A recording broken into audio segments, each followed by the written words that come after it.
Hai semuanya, saya ingin menyampaikan permintaan maaf saya yang tulus dari lubuk hati yang paling dalam.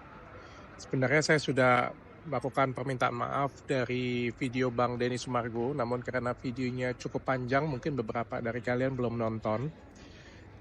Sebagai bentuk nyata, saya akan melakukan beberapa perbaikan. Dokter kecantikan Richard Lee kembali menyampaikan permintaan maafnya. Apabila sebelumnya di YouTube Denny Sumargo, kali ini Richard menyampaikan permintaan maafnya melalui Instagram. Sebagaimana diketahui, Dr. Richard Lee tengah disorot soal salah satu produknya yang dikatakan mengandung white tomato extract atau ekstrak tomat putih. Tetapi ternyata hanya tempelan stiker. Surat izin praktek atau SIP Richard Lee juga sebagai dokter dipertanyakan. Oleh sebab itu, melalui unggahan videonya, Richard Lee menyampaikan 4 poin penting. Yang pertama, ia menarik produk white tomato miliknya dari pasaran. Selanjutnya, Dr. Richard Lee berjanji akan berhenti mereview skincare abal-abal. Namun, video review yang sudah terlanjur direkam tetap akan tayang sesuai jadwal. Dan terakhir, sebagai bentuk terima kasih atas banyak dukungan yang diterimanya, Dr. Richard Lee mengaku akan membuat produk dengan harga murah. Ia pun berjanji akan menjadi pribadi yang lebih baik lagi. Pernyataan Richard Lee tersebut bisa menjadi ujung dari permasalahannya dengan dokter detektif alias Doktip. Sayangnya, Doktip yang membongkar produk white tomato maupun SIP Richard Lee mengaku akan menempuh jalur hukum. Hai semuanya, saya ingin menyampaikan permintaan maaf saya yang tulus dari lubuk hati yang paling dalam. Sebenarnya saya sudah melakukan permintaan maaf dari video Bang Denny Sumargo, namun karena videonya cukup panjang, mungkin beberapa dari kalian belum nonton. Sebagai bentuk nyata, saya akan melakukan beberapa perbaikan. Yang pertama, untuk sementara waktu, produk WT tidak akan saya jual. Saya akan melakukan beberapa perbaikan untuk SKU atau produk WT. Yang kedua, sesuai janji saya akan berhenti mereview skincare abal-abal. Adapun beberapa typingan yang telah dilakukan akan ditayangkan sesuai dengan schedule. Yang ketiga, saya akan terus melakukan edukasi tentang skincare yang aman, skincare yang baik, bahan aktif yang baik untuk kulit kita dengan format yang lebih baik dan inovatif.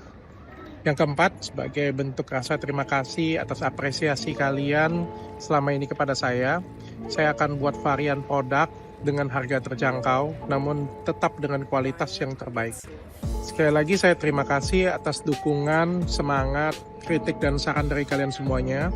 Mudah-mudahan semuanya ini bisa memotivasi saya untuk jadi pribadi yang lebih baik lagi. Deddy Corbuzier pun sampai ikut angkat bicara melihat perseteruan antara dokter itu. Bukan berniat ikut campur, Deddy hanya ingin mengingatkan tugas utama seorang dokter bukan untuk berjualan apalagi pamer kekayaan, melainkan mengobati pasien. So, gimana menurut kalian? Komen!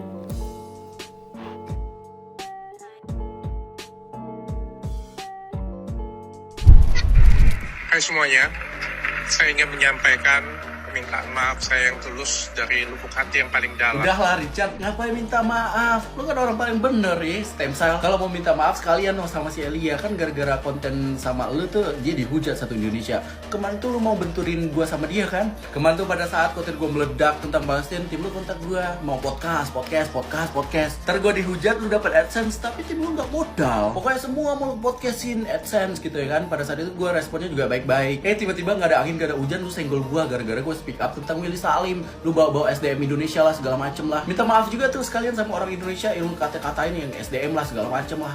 Kalau mau minta maaf itu jangan setengah-setengah, sekalian noh sama si Farel, gara-gara lu dia juga dihujatkan satu Indonesia. Kalian minta maaf juga lu sama Muslim, katanya mau jadi mu'alaf, tapi lu lakukan itu demi konten kan? Istighfar lu, mana bisa. Sudah terlalu banyak dosa lu, Richard ya, DNA salmon, stem cell, white tomato. Hai, gue lagi kurang fit tapi gue bela-belain untuk memberikan tanggapan gue mengenai podcastnya Densu bersama Doktip. Sebelumnya gue sudah beri tanggapan tentang podcastnya Densu bersama DRL ya, dengan segala argumentasi dan alasan-alasan yang menurut gue muter-muter kayak komedi puter sambil makan es puter ya. Dimana nih gue tuh berusaha kemarin tuh berpikir positif gitu, gue berusaha netral, tapi pas nonton podcastnya Denso bersama Doktif ini, gue shik shock asli, terbantahkan semua bos ya.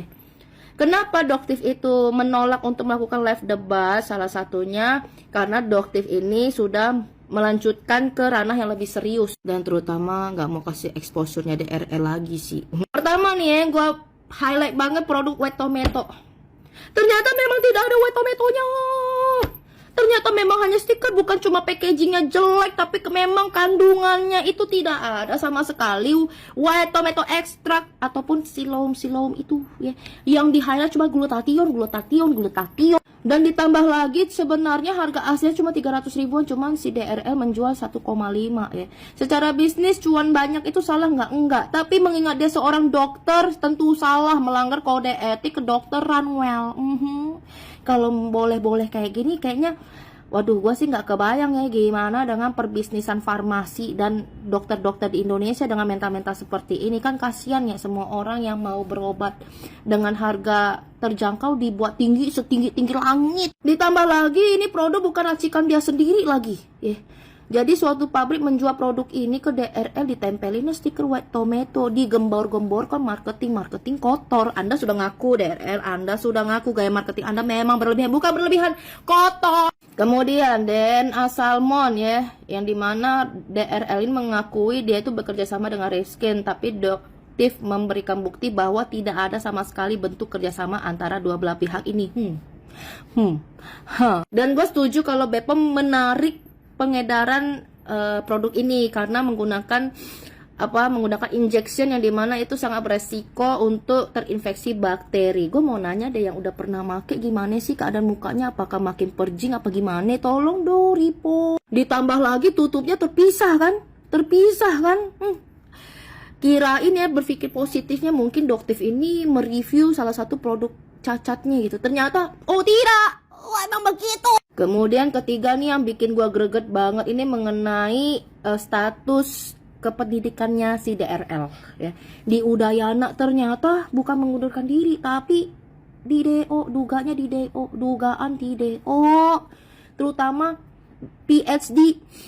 Bener juga, jenius banget dia ngambil PhD setahun ya kan. Gue bingung deh alasannya, karena pada zaman COVID kayaknya nggak gitu-gitu juga deh. Dimana ditambah lagi memang sekolahnya itu tidak terakreditasi baik di Amerika. Alamak janda. Sumpah sih ini sih fenomenal.